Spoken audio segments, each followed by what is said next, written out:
नमस्कार बच्चों। नमस्ते सर।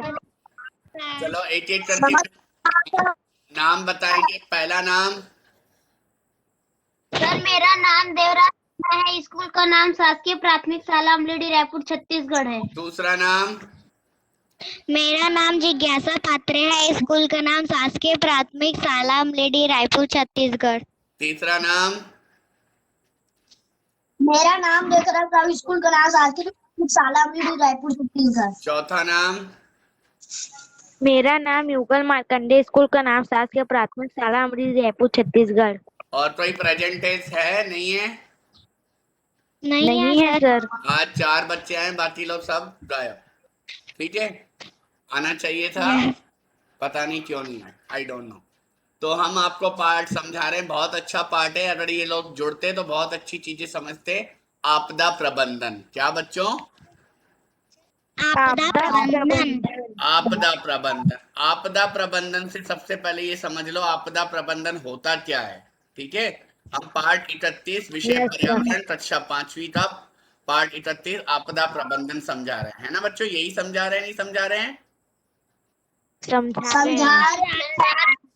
तो आपदा प्रबंधन उसको बोलते हैं जब कोई हमारे ऊपर संकट आता है, उसको आपदा बोलते हैं। जैसे कि अभी हमारे विश्व पर, हमारे देश पर, हमारे राज्य पर संकट आया हुआ है कोरोना का, उसी प्रकार से कई तरह से पहले भी विपदाएं आपदाएं आई हैं, उसे ही आपदा बोलते हैं। ठीक है बच्चों? तो आपदा प्रबंधन उसको बोलते हैं जिसमें हमको व्यवस्था करनी पड़ती है। इंग्लिश में उसको मैनेजमेंट बोलते हैं, व्यवस्था करना।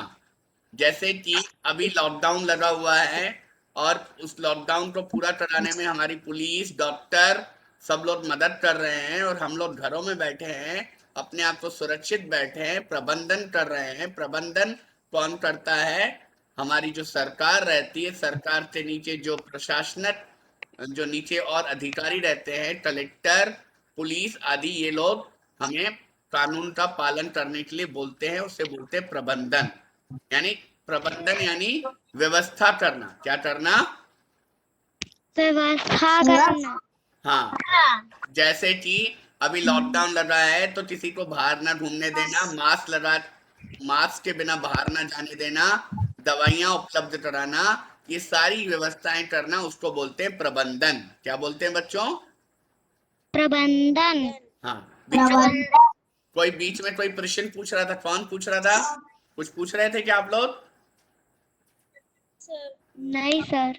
देवराज, आप कुछ पूछ रहे थे क्या बेटा? नहीं सर। चलो ठीक है, तो हम आगे समझाएं बच्चों। Yes sir. तो आपदा प्रबंधन का मतलब समझ रहे? जब संकट आता है उसमें व्यवस्था करने को आपदा प्रबंधन बोलते हैं। ठीक है, यस सर। जैसे कि अभी संकट आया है हमारे राज्य में, हमारे देश में, हमारे विश्व में, उसकी व्यवस्था करने के लिए बहुत सारे डॉक्टर, पुलिस अधिकारी लगे हुए हैं, उसको प्रबंधन बोलते हैं, व्यवस्था करना बोलते हैं। ठीक है बच्चों? तो हम यस सर। पहले ये समझ लें, आपदा प्रबंधन तो हमने समझ लिया, अब ये समझ लें पहले भी बहुत आपदाएं आई है हमारे देश पर, हमारे दुनिया पर, हमारे राज्य पर, हमारे विश्व पर। तो कोई आपदा छोटी होती है, कोई बड़ी होती है। भूकंप जब आता है, धरती जब हिलती है, जैसे माना क्या होता है, धरती में गर्मी बढ़ जाती है तो वो चट्टानें हिलती है तो धरती हिलने लगती है ना? खसक जाती है तो धरती हिलने लगती है, उससे सारे मकान, कई मकान गिर जाते हैं और कई के कई शहर उजड़ जाते हैं। तो उससे उसमें भी लोग बेघर हो जाते हैं। क्या हो जाते हैं बच्चों?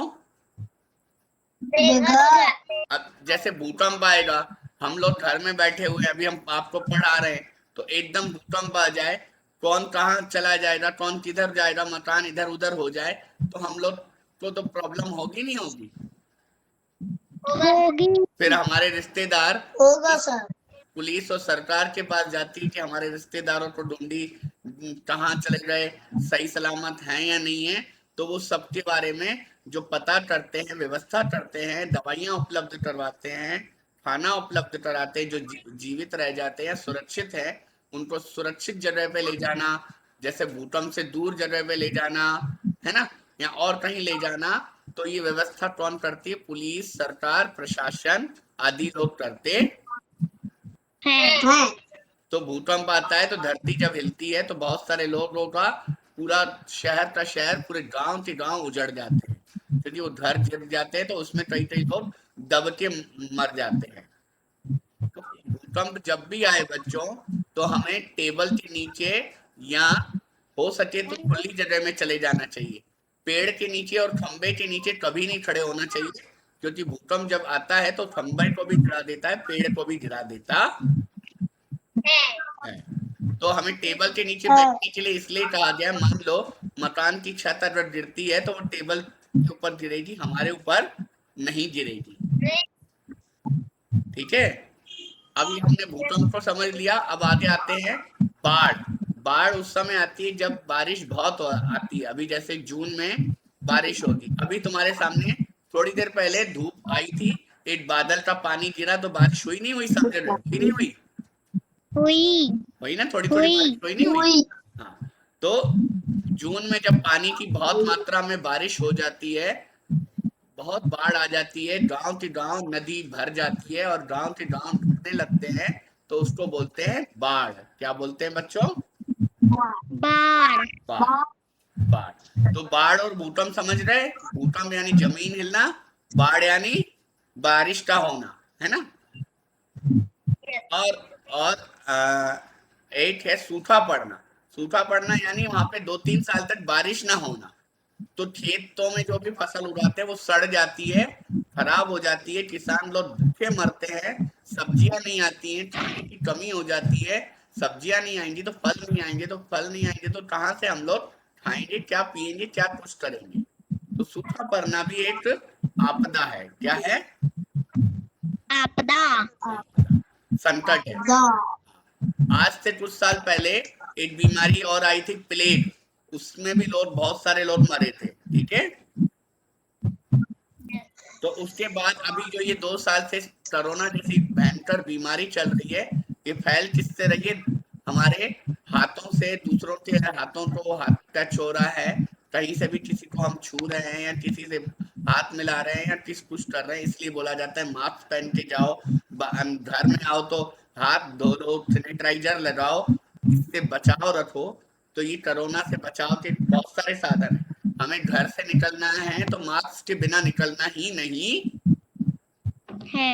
हाँ, और अगर किसी के पास ग्लव्स है तो ग्लव्स भी पहन के जाना चाहिए। अगर आप और कहीं ग्लव्स उतार के पैसा निकाल के देते हो किसी को, तो फिर से आपको हाथ में सैनिटाइजर लगाना चाहिए। क्या लगाना चाहिए? सैनिटाइजर।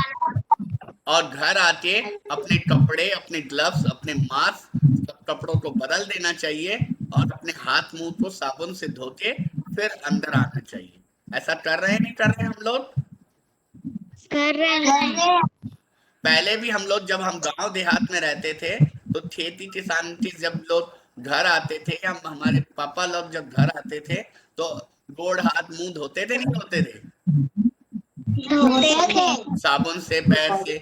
मैं आया हूँ भाई शाम को धंधा पानी करके, काम काज करके, मोला एक काम कर दो कि ते साबुन दे, बाल्टी दे देवे, पानी दे देवे, मैं साबुन से हाथ मुंह धो। करते नहीं करते थे? करते थे। तो वही काम आज फिर से हमें करना है। अगर हम बाहर से आ रहे हैं तो अपने कपड़ों को, मास्क को अलग रख देना है, जहां धोना है वहां धो देना चाहिए। तो बच्चों, इस तरह हम ये आपको बता रहे थे आपदा प्रबंधन। ये जो अभी, जैसे अभी कोरोना हमारे संकट पे आया है, हमारे विश्व पे, हमारे देश पे, हमारे राज्य पे फैला हुआ है, वैसे ही बहुत सारे आपदाएं आई हैं। मैंने कौन कौन सी आपको आपदाएं बताई? बच्चों बताओ। भूकंप आना, वेरी गुड पानी जिज्ञासा। ना भूकंप आना और पानी ना होना। हाँ, सूखा पड़ना। Very good. और अब दूसरा, अब जिज्ञासा आप चुप रहो। और तीसरा बोलो लेखराज।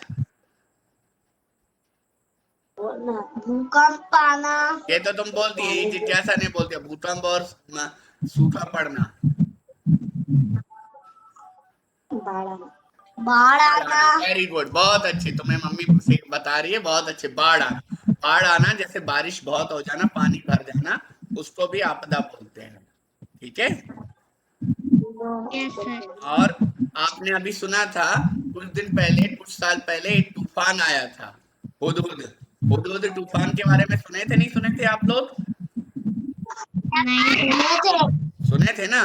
तो वो तूफान इधर आपका उड़ीसा से होते हुए छत्तीसगढ़ आ रहा था, परंतु वापस उधर चला गया, बंगाल की खाड़ी में, समुद्र में चला गया। लेकिन अगर वो तूफान अगर यहाँ आता तो काफी नुकसान हो सकता था। हो सकता था, नहीं हो सकता था? हो सकता था। है ना। तो तूफान आना ये भी एक आपदा है। अब ये बता रहा है इसके लिए कौन कौन सी सोसाइटियां काम करती है बच्चों। देखो, रेड क्रॉस, रेड क्रॉस क्या, रेड क्रॉस ये क्या करती है, डॉक्टरों मरीजों को, डॉक्टरों को उपलब्ध करवाती है, दवाइयां उपलब्ध करवाती है, और आपदा से लोगों को बचाती है। WHO, WHO विश्व स्वास्थ्य संगठन है जो दवाइयां लोगों तक पहुंचाती है और डॉक्टरों की बारे में बताती है। इन डॉक्टरों, ये डॉक्टरों से इलाज कराने के लिए बताती है और जानकारी देती है। आप लोगों ने कुछ साल नहीं, पिछले साल की बात बता रहा हूँ, सभी के व्हाट्सएप में एक नंबर आया था WHO का, आया था ना, हु से नाम से नंबर आ रहा था, नहीं आ रहा था? आ रहा था ना बच्चों। तो वो WHO का ही नंबर था। वो बोल रहे थे व्हाट्सएप में इसको सेव कर लो, अगर कोई भी दिक्कत आती है तो उसको व्हाट्सएप में लिखो, वो आपको मदद करेगा। बोल रहा था, नहीं बोल रहा था वो? बोला। तो वो हु का नंबर, हु यानी WHO, हु यानी WHO। WHO, विश्व स्वास्थ्य संगठन, विश्व स्वास्थ्य संगठन। तो ये दवाइयों के बारे में भी उपलब्ध करवाता है, डॉक्टरों के बारे में भी उपलब्ध कराता है, साथ ही साथ बच्चों वो ये जानकारी देता है कि हमें कैसे सुरक्षा प्राप्त करनी है, वायरस से कैसे बचना है। जैसे उसने बताया, मास्क पहनना चाहिए, सैनिटाइजर लगाना चाहिए, घर से बाहर कम निकलो, बहुत जरूरत हो तो तभी निकलो, है ना। वापस आओ तो अपना मास्क, ग्लव्स सब उतार के, कपड़े बदल के नए अपने अपने घर के कपड़े पहनो। ये सब इसने बताया था, नहीं बताया था? हाँ। तो ये विश्व स्वास्थ्य संगठन, ये WHO, ये सारी चीजें जानकारियां देता है। तो ये आपदा प्रबंधन के बारे में आज हमने पढ़ा। और कुछ आपको समझना है, कोरोना वायरस के बारे में भी बताया मैंने, और बीमारियों और आपदाओं के बारे में भी आपको बताया। आप लोग भी बेटा जितना हो सके घर में रहो, खेलना है तो अपने घर में ही खेलो, बाहर मत निकलो बच्चों। प्लीज आपसे सबसे रिक्वेस्ट है, इधर उधर मत घूमो।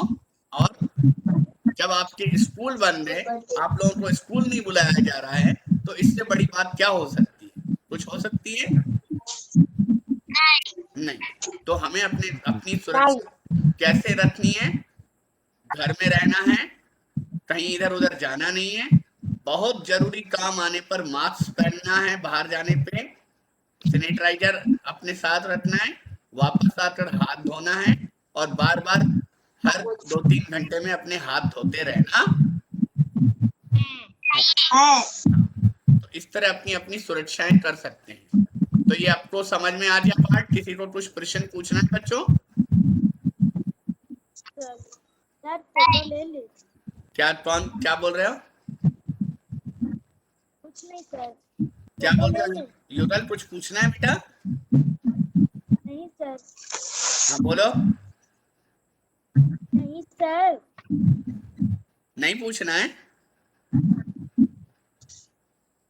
युगल पूछना है कुछ बेटा? नहीं पूछना है सर। क्या बोल रहा है ये? आपकी आवाज कम आ रही है बेटा।